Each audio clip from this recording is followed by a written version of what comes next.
Drugs के against काम करना, उसकी इन्फॉर्मेशन देना, या लड़कियों के साथ कोई जुल्म नहीं होना चाहिए,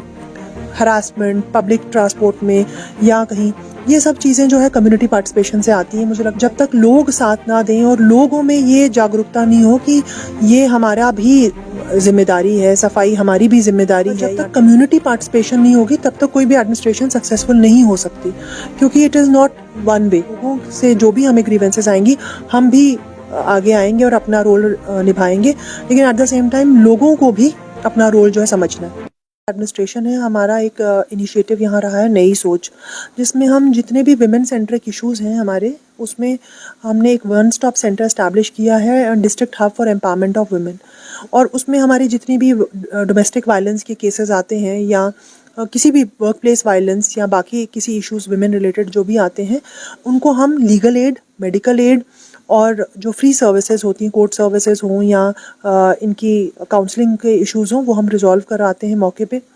और इसके साथ हम फॉलो अप भी करते हैं। ऑलमोस्ट 200 केसेस हमें अभी तक आए हैं पिछले 5-6 महीने में, एंड वो हमने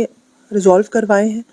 इसके साथ साथ इसी नई सोच के बैनर के अंडर हम ड्रग्स के अगेंस्ट जो है एक मुहिम हमने छेड़ी है, जिसमें हम डिफरेंट ब्लॉक्स में कमिटीज़ बना के लोगों में अवेयरनेस तो जनरेट करते ही हैं, लेकिन हर एक गवर्नमेंट के जो डिपार्टमेंट है उसके थ्रू हम ये कोशिश कर रहे हैं कि जो मैसेज जाए लोगों में से नो टू ड्रग्स, या उनके पास एक हेल्पलाइन नंबर रहे। डी एडिक्शन सेंटर हमने अभी रिसेंटली इनॉग्रेट किया है,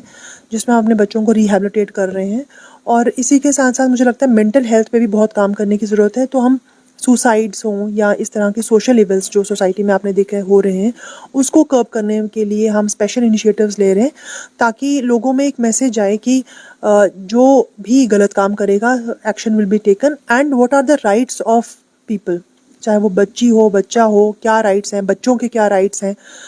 विमेन के क्या राइट्स हैं, और एल्डरली के क्या राइट्स हैं। These are are vulnerable sections of the society. And इसी तरह से हमारे जो एसटीज़ हैं या हमारे जो एक्सक्लूडेड लोअर रैंक्स में, जो लोअर क्लासेस में जो हमारे लोग हैं, उनके क्या राइट्स हैं, क्या स्कीम्स अवेलेबल हैं गवर्नमेंट की। मैम, आप हमेशा से जब से बारामूला जितने आप हैं, तो क्या लगता है आने वाले टाइम में क्या बारामूला की आवाम उम्मीद रख सकती है अगर डेवलपमेंट के हवाले से? देखिए, मुझे लगता है कि हमारे पूरे डिस्ट्रिक्ट में जो एडमिनिस्ट्रेशन का रोल रहा है उसको लोगों ने बहुत अप्रिशिएट भी किया और हमारा साथ भी देते हैं। इनफैक्ट जितने भी ग्रीवेंसेस हमें आते हैं, हमने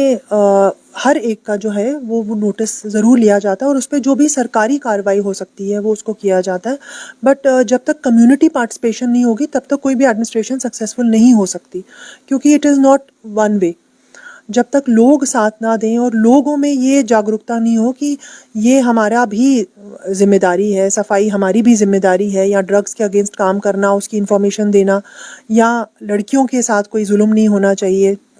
हरासमेंट पब्लिक ट्रांसपोर्ट में या कहीं, ये सब चीज़ें जो है कम्युनिटी पार्टिसिपेशन से आती हैं। मुझे लगता है कि फर्स्ट डे हमने यही रिजॉल्व किया था कि लोगों से जो भी हमें ग्रीवेंसेस आएंगी हम भी आगे आएंगे और अपना रोल निभाएंगे, लेकिन एट द सेम टाइम लोगों को भी अपना रोल जो है समझना है।